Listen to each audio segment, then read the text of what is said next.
오늘 국내 증시 개장 상황 주목해볼 산업 리포트까지 알아보겠습니다. 네, 그로스 리서치 한용희 수석연구원 모셨습니다. 어서 오세요. 어서 오세요. 안녕하십니까. 네, 자 우리 한 수석 오시면은 탐방 기업 소개해 주시고 산업 보고서 소개해 주시는데, 네. 저기 산업 보고서를 먼저 갑시다. 오늘 어떻게 공교롭게 갖고 오신 종목이 지금 막 날아가고 있는데, 잠깐 그 전에 산업 보고서고 탐방 기업이고 그 전에 우리 또 태자랄 저 날아다니는 자동차 나온다며. 아, 그거는 네. 아직은 아니고요. 예? 아직은 아니고요. 그냥 이렇게 추측만 한다라는 형식입니다. 그래서 공식적인 발표는 아닙니다. 그거는. 왜 한수석이 그렇게 당황하셔? 머스크는 당당하던데. 아직 일론 머스크도 그런 얘기를 했지만 그러니까 지금 해야 되는 프로그램이 너무 많지 않습니까? 지금 로드스터도 안 나왔습니다. 테슬라 로드스터 이제 뚜껑 열리는 차. 뚜껑 열리는 거? 네, 그것도 아직 나오진 않았고, 그다음에 테슬라 세미트럭도 아직 나오진 않았습니다. 그래서 그거는 좀 타임라인이 좀 뒤로 밀려 있다 이렇게 보시면 될 것 같습니다. 물론 트위터에서 말은 되게 많이 하죠. 이런 얘기들. 워낙 일론 머스크가 트위터를 많이 하니까. 근데 이제 실제로 그런 부분들은 좀 아직 타임라인 뒤로 넘겨져 있다라고 보시면 될 것 같습니다. 예. 네. 아니, 그래서 산업 보고서 먼저 소개 좀 해주세요. 네. 예. 저희가 일단 좀 이례적이게 이제 종목 먼저 좀 오픈을 해드려야 될 것 같은데, 저희가 항상 이거는 매수 추천을 드리는 거는 아닙니다. 네. 그래서 항상 그냥 공부 형식으로 한번 보셨으면 좋겠다라고 말씀을 드리겠고, 저희가 대한광통신을 오늘 탑픽 종목으로 가져왔거든요. 와, 오늘 진짜. 오늘 완전 급등이라 이게 참. 네, 지금 VI 걸려서 아마 지금 상한가에 들어갈 것으로 보이고 있는데, 그러니까 지금 저희가 오늘 발간하고 지금 찾아보니까 따로 이제 이슈는 없었습니다. 그냥 저도 그래서 사실 이런 컴플라이언스를 굉장히 많이 지키려고 하고 있고 하기 때문에 저희 보고서 컴플라이언스 한 번은 꼭 보셨으면 좋겠다라고 말씀을 좀 드리겠고요. 그래서 일단 대한광통신을 가져왔는데, 저희가 이제 주제는 뭐냐면 이제 두 개의 심장, 통신 장비 슈퍼 사이클이 온다라는 건데, 되게 이 제목을 들으시면은 오랜만이다라고 생각이 드실 거예요. 그냥 통신 장비 쪽이 워낙 안 가다 보니까 오이솔루션부터 시작해서 KMW, RFHIC, 그 지라갈륨 쪽은 또 따로 있거든요. 그 국방 쪽에 지난주 후반부터 약간 5G 쪽이 약간 움직임이 있긴 있었어요. 네, 있었습니다. 예. 근데 이제 국방 쪽이랑 연결된 거는 미리 좀 움직였었고, 그다음에 이번에 올리 5G 섹터 같은 경우는 그동안의 주가를 보시면 쫙 내려왔어요. 그래서 올라가지 못한, 시장은 올라왔는데 올라가지 못한 부분들이 있었는데, 이번에 저희가 그 AI 혁명으로 인해 가지고 통신장비 섹터가 수혜를 받을 가능성이 높다 이렇게 보고 있습니다. 왜 그러냐면 이제 통신장비 산업은 향후 5년에서 10년 동안 이제 구조적인 성장 사이클에 이제 진입을 했습니다. 구조적인. 네. 그러니까 왜냐하면 AI 산업은 이 데이터라는 피가 있으면, 사람 몸에 피가 있지 않습니까? 그럼 이 통신 케이블 같은 경우에는 이 피를 원활하게 순환을 시켜주는 혈관이라는 역할을 해주는 겁니다. 그래서 AI 혁명의 내러티브는 이제 최근에는 어떻게 이루어지냐면, 자, 반도체가 갔죠? 자, AI 전기 많이 필요하니까 변압기 필요하구나. 변압기가 갔습니다. 효성중공업, LS 일렉트릭 이런 쪽이 갔고, 그다음에 구리 쪽이 갔습니다. 구리 쪽이 갔고, 그다음에 이제 에너지 쪽으로 또 갔습니다. 그래서 ESS 이런 쪽으로 갔었죠. 근데 이제는 통신 장비까지 도달하지는 못했습니다. 그래서 아직 통신 인프라까지는 도달하지 못했는데, 이제 글로벌 데이터 센터 트래픽 증가량을 좀 보게 된다라고 했을 때, 과거 7년의 증가량보다 3배 더 클 것으로 전망을 하고 있습니다. 그래서 통신 장비는 이 AI 생태계에서 데이터의 송수신, 처리, 저장 분석을 모두 다 해주는 핵심 인프라거든요. 그래서 이게 유선이랑 무선 네트워크를 같이 해주는데, 일단 유선이 받을 가능성이 굉장히 높다. 왜냐면 무선까지는 아직까지 시간이 좀 걸리다 보니까. 그래서 AI 서버랑 AI 데이터 센터 네트워크 시장은 각각 연평균 CAGR로 봤을 때 16%, 20% 이렇게 성장할 가능성으로 보고 있습니다. 그래서 과거에 우리가 10월 28일에 엔비디아 젠슨왕 발표가 있지 않습니까? 뭐가 있었냐면 노키아 지분을 인수한다라고 했습니다. 이 목적이 뭐였냐면 AI 네트워킹 인프라 개발하고 매포를 하기 위한 목적으로 이루어졌거든요. 그래서 엔비디아도 지금 AI 데이터 센터를 어떻게 빨리 처리하느냐가 지금 주목하고 있다는 겁니다. 그래서 AI 산업은 이제 데이터 센터 트래픽 폭증으로 인해 가지고 첫 번째 이 과정은 통신 인프라 확장 명분을 가능케 했다라는 거고요. 네. 두 번째, 통신 인프라 증설 없이 데이터 트래픽이 폭증하게 되면 데이터의 병목 현상이 발생합니다. 그러니까 우리도 피가 혈관이 이렇게 있으면 피가 안정적으로 그냥 꾸준하게 흘러가야 되지 않습니까? 근데 갑자기 피가 확 늘어나게 되면은 혈압이 터질 수도 있다라는 그렇죠. 거죠. 예, 예. 그게 이제 병목 현상이 발생을 하는 거고 그다음에 속도 저하부터 이렇게 되는 겁니다. 네, 그림을 저희가 이제 좀 그려가지고 이렇게 말씀을 쉽게 드리고 있는데 속도 저하부터 네트워크 다운까지 이어질 가능성이 높기 때문에 결국에는 통신 인프라는 성장을 할 가능성이 굉장히 높고 자연스럽게 이제 투자로 들어가겠죠. 이게. 그래서 이거는 광통신 분야에 이제 많이 쓸 가능성이 높거든요. 그러니까 이거는 구리 가격이랑 연동이 돼요. 네. 지금 우리 여기 있는 케이블들 있잖아요. 여기 방송 장비도 케이블 다 많잖아요. 그렇죠. 근데 여기에 구리가 들어갑니다. 근데 구리 가격을 한번 보시면 차트를 보시면 톤당 지금 11,000달러 정도 했을 거예요. 네. 그러면 사상 최고치거든요. 그럼 과연 그렇게 비싼 구리를 지금 과감하게 깔 수 있을까? 쉽지는 않다라는 거죠. 그래서 구리 가격이 이렇게 높아지게 되면은 광통신에 대한 수요가 많이 늘어날 겁니다. 그리고 네. 수백 킬로미터 이상 장거리를 초고속으로 연결하는 코이런트 통신 장비가 이제 대표적인 예시거든요. 그래서 과거에 통신 장비 샀도 왜 이렇게 주가가 쭉 내려갔느냐 했을 때 캐펙스랑 실적이 아직 확보가 못했다라는 단점이 있었던 거죠. 그래서 우리가 흔히 말해서 5G 했는데 진짜로 5G를 실제로 경험하신 분들이 얼마나 될까요? 많이 없었다라는 거죠. 그래서 이제 6G로 넘어가면서 좀 투자를 더 많이 해야겠다라는 생각이 들면서 그러면은 이제 AI 데이터 센터까지 연결이 된다라고 하면은 구조적 성장이 될 가능성이 높다라고 생각을 하고 있고요. 네. 그다음에 미국 쪽에서는 뭐가 이루어지고 있냐면 BEAD 프로그램이 이루어지고 있습니다. 이게 예산이 얼마 정도 투입하냐? 58조 원 정도 투입을 합니다. 그래서 이 목적은 이 BEAD의 프로그램 목적은 뭐냐면 전 국민이 안정적으로 고속 인터넷에 접근할 수 있도록 하는 디지털 격차 해소를 한다라는 목적입니다. 네.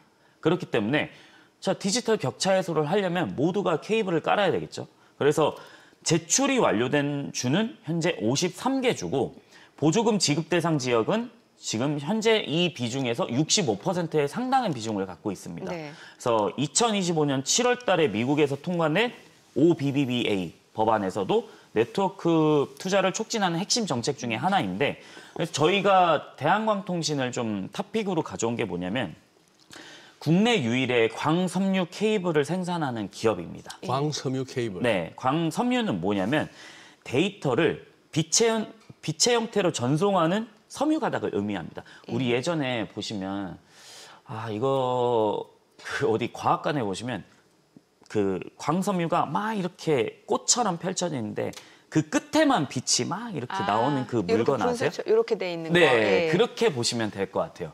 그게 이제 광섬유랑 비슷한 건데 그 광섬유는 그거를 빛이 여기서 나오는데 그 실이 막 이렇게 돼 있지 네, 않습니까? 네. 근데 끝에만 빛이 끝에만 나오잖아요. 맞아요. 예. 그래서 빛은 여기서 쏘는데 그 광섬유를 따라서 이렇게 가는 겁니다.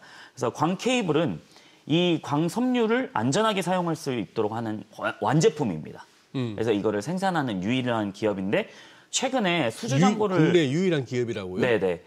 그래서 최근에 늘어나는 수주 잔고를 봤을 때 미국으로 수출기를 열고 있는데 이제 동사는 이제 BEAD 법안에서 인캡 아메리카를 인수를 했습니다. 네. 그래서 역사적인 수혜 기회를 좀 맞이하고 있다라고 좀 말씀을 드리겠고 이제 결국에는 미국 광통신 시장은 AI 데이터 센터 폭증으로 인해 가지고 BEAD에 대한 빨리 공급을 해야 되는데 잘 못하고 있어요. 그래서 시장 1위가 누구냐? 인코닝입니다. 지금 인코닝이 얼마 전에 우리 7천억 달러, 그러니까 7천억 원 규모 증설을 하겠다라고 발표를 했었거든요. 근데 자 지금 증설하면 공장 삽둬야 되죠. 뭐 장비 들어와야 되죠. 그러면 이게 시간이 얼마나 걸리냐? 2년이 걸립니다. 그러면은 대한광통신이 이 공급 공백기에 들어갈 수 있는 기회를 얻은 거죠. 그래서 2분기 수주 잔고를 보면은 이게 점차 나오고 있어요. 네. 뭐냐면 수주 잔고가 695억 원으로 전년 대비 72%가 늘었습니다. 그래서 수주 잔고와 긴 납품액 증가로 인해서 내년에는 이제 흑자전이 좀 기대된다라고 보고 있고요. 그리고 미국이 되게 네. 단가가 좋은 게 뭐냐면 이 광통신, 광케이블 같은 경우에는 다른 지역보다는 2배 비싸요. 그러니까 중국이나 유럽 쪽보다 이게 3달러 정도 하는데 예. 미국이나 그러니까 유럽이나 중국 쪽은 3달러 정도 하는데 미국은 6.9달러로 타국가 대비해서 2배 이상 높습니다. 그래서 그 물량과 Q와 가격, P가 늘어나게 된다라고 했을 때 저희가 좀 오늘은 이제 대한광통신을 이렇게 좀 소개시켜 드린다라고 말씀드리겠습니다. 아니 이게 광섬유 광케이블 쪽에서는 지금 유일무이하다라는 거죠, 우리나라에서는. 네네네. 그러면은 광 케이블로는 광 케이블로 네. 그러면은 글로벌리는 어때요 지금?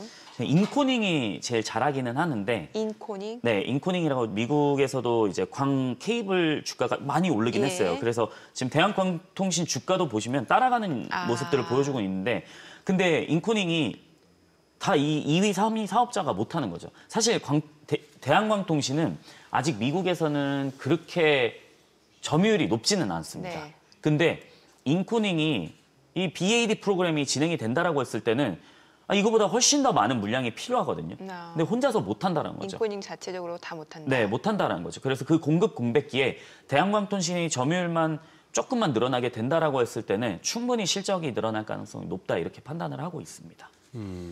아니 그러면은 국내에서 지금 광섬유, 광케이블 쪽을 갖다가 유일하게 만든다. 그만큼 시장이 작았던 거예요, 아니면 기술의 문제였어요? 쓸 일이 많이 없었던 거죠. 쓸 구리선을 많이 썼으니까. 구리선을 많이 썼으니까. 네, 구리선을 많이 썼고 사실 지금 구리선에 대한 부담감이 굉장히 클 겁니다. 네, 사상 최고치 이루어지고 있고 계속적으로 뭐 사실 금값 올라가면 뭐 은도 올라가고. 그러면 그러니까 이게 국내 매출보다도 그러면 해외 매출이 더 앞으로 많이 나올 수 있는 데네요. 그러면 지금은 아직까지는 국내 매출이 많습니다. 국내는 네, 국내 매출이 많은데 그 이제는 기대감으로 올라갈 수 있다는 가능성이 있는 거죠. 광 케이블로 결국에는 엔비디아도 무슨 얘기를 하냐면 데이터 병목 현상이 발생하지 않으려면 저 구리선은 발열이 생겨요. 예. 저게. 근데 광 케이블은 그것보다 빠른 속도로 전송을 할 수 있는 거거든요. 사실 그래서 일론 머스크도 얼마 전에 트위터에서 얘기를 했던 게 뭐냐면 결국에는 광 케이블로 깔아야 된다라고 얘기를 했었던 부분들이 있었습니다. 왜냐하면 구리선은 사실 광 케이블보다 전송 속도가 낮습니다. 근데 왜 광 케이블로 구리선도 지금 충분하지 않아? 이런 생각을 하실 수 있는데 지금 LLM 기반에서 학습에서 추론으로 넘어가고 있고요. 이게 뭐냐면 그래서 블랙웰 GPU가 더 많이 필요하다 이런 얘기를 하고 있지 않습니까? 그다음에 최근에 이미지의 그 텍스트에서 이미지로 넘어가고 있고 자 이미지에서 영상으로 넘어가고 있습니다. 우리가 흔히 말해서 용량이라고 그러죠. 용량을 봤을 때 텍스트 제일 낮죠? 이미지 그다음 크죠? 영상이 그다음 큽니다. 자, 근데 영상을 빠르게 처리하려면 어떻게 해야 되죠? 데이터 전송 속도가 빨라야 된다는 거죠. 그렇기 때문에 저희가 봤을 때는 해외 수주에 대한 잔고가 늘어나면 늘어날수록 밸류가 좀 늘어날 수 있지 않을까. 물론 지금 저희도 이거를 발표하면서 이거 매수 사인을 제 처음에도 말씀드렸지만 드리는 건 아닙니다. 그래서 한 번씩 저희가 내는 보고서를 한번 공부하시고 다른 쪽도 기회가 있을 수 있으니 한번 공부를 하셨으면 좋겠다 이렇게 말씀을 좀 드리겠습니다. 어쨌거나 최근 3개년도는 작년까지 해서 3개년도는 영업이익은 적자 기업이었고 네.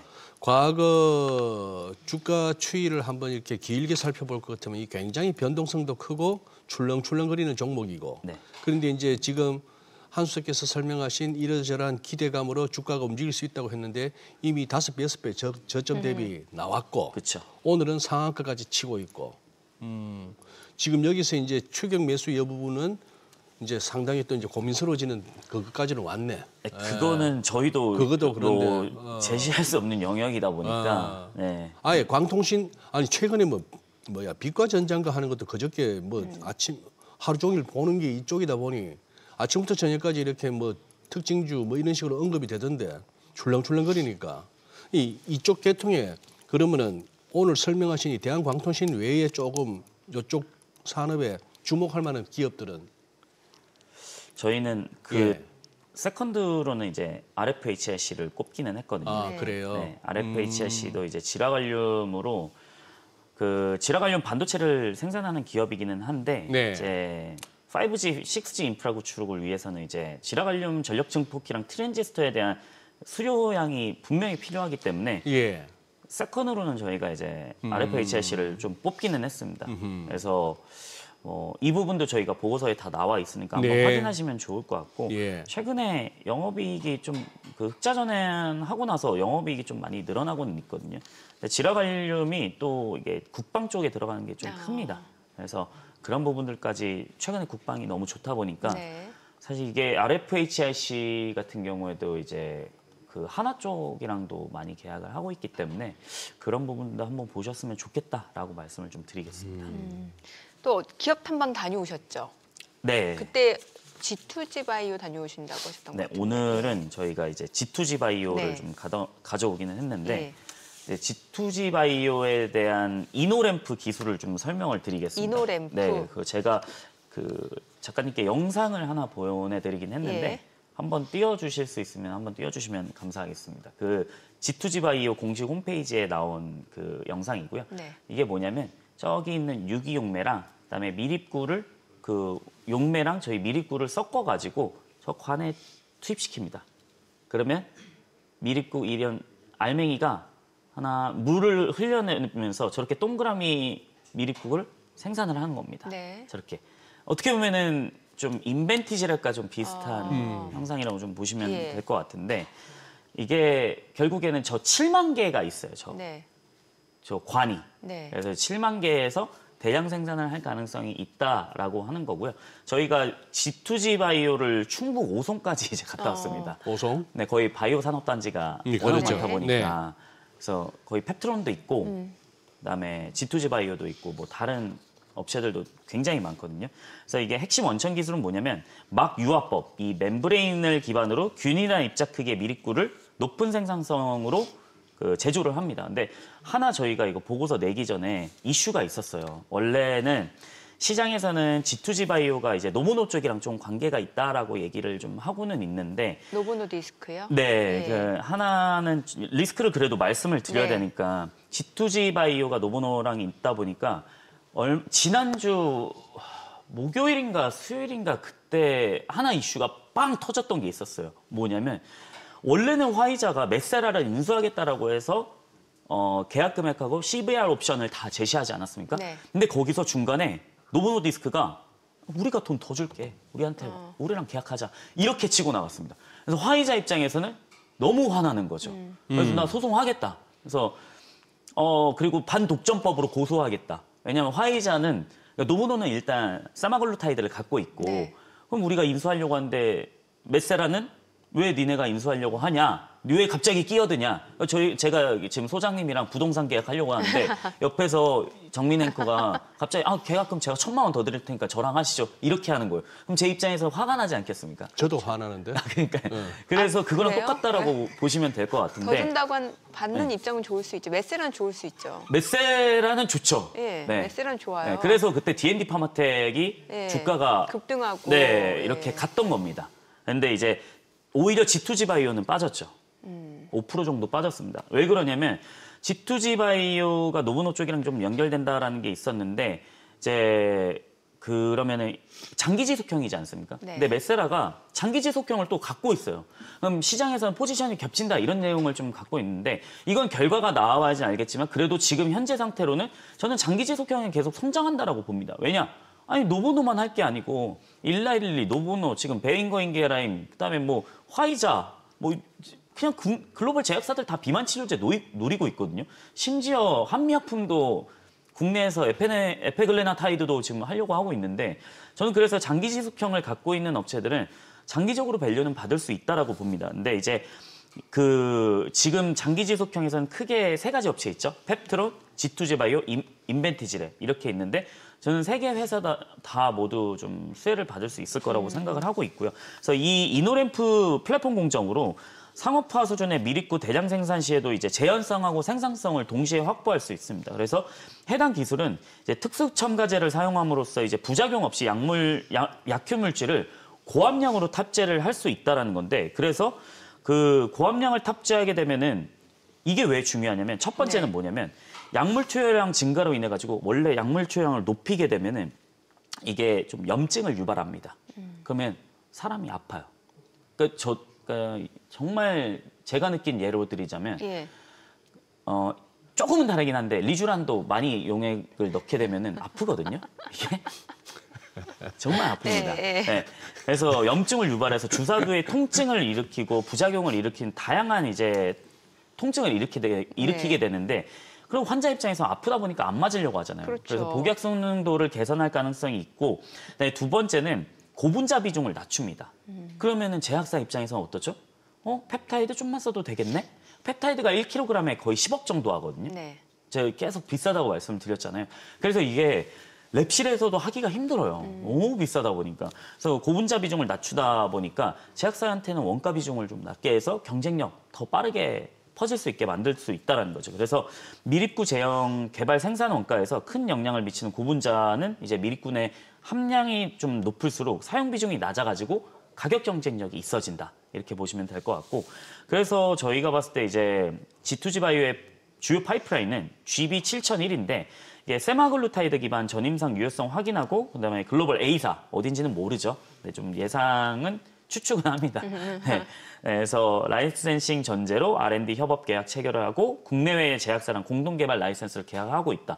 그래서 지금은 단기적으로는 뭐 노보노디스크 뭐 이런 이슈가 있었지만은 저는 장기 지속형에서 저희가 바라보는 계속적으로 경구용, 장기 지속형 이쪽은 근육 증가 이런 쪽은 계속 보셔야 된다 이렇게 말씀을 좀 드리겠습니다. 글로벌 A사 어디로 추측하시는 거예요? 그거는 방송에서는 사실 말씀드리기가 그냥 추측하는 그래요? 추측. 네. 네, 그냥 이게 오해일 수도 있어서 그냥 말씀은 따로 안 드리겠습니다. 궁금하네요. 네. 최근에 이제 상장한 지 얼마 안 되는 회사네요. 네. 그리고 지금 보니까 상장한 지는- 시총이 벌써 1조에 육박하고. 네. 그러면 대충 매출을 낼 수 있는 데가 어느 쪽으로 해서 지금 말씀하셨지만 어디까지가 매출 확대성이 예상돼요? 이거는 장기 확장성이. 지속형으로 장기 임상이 지속형으로. 나와야죠. 네. 임상이 나와요? 지금 당장 매출을 바라볼 거는 아닙니다. 이거는. 그래서 뭐 소장님이 예전에 말씀하신 이제 매출 작년에 8억밖에 안 나왔거든요. 그러니까 네. 네. 근데 그렇게 바라보는데 1조면은 말이 안 되는 밸류잖아요. 근데 이제 기술력으로 갈 수밖에 없는 거죠. 그래서 바이오가 어려운 게 숫자로 보는 게 아니고 기술력을 알아야 되다 그러게요. 보니까 굉장히 어려운 부분들이 좀 있고 그다음에 제가 봤을 때는 이제 장기 지속형은 계속적으로 미립구는 나올 수밖에 없다. 왜냐? 아니, 일주일 맞을 거 한 달 맞으면 얼마나 좋아요. 그거는 대전제이기 때문에 저희가 봤을 때도 세계 회사 모두 다 밸류가 어디 하나만 가는 게 아니고 세계 회사 모두 다 좀 갈 수 있는 역량이 생기지 않을까 이렇게 좀 말씀을 드리겠습니다. 네, 예. 오늘 내용 잘 그래요. 들었습니다. 고맙습니다. 고맙습니다.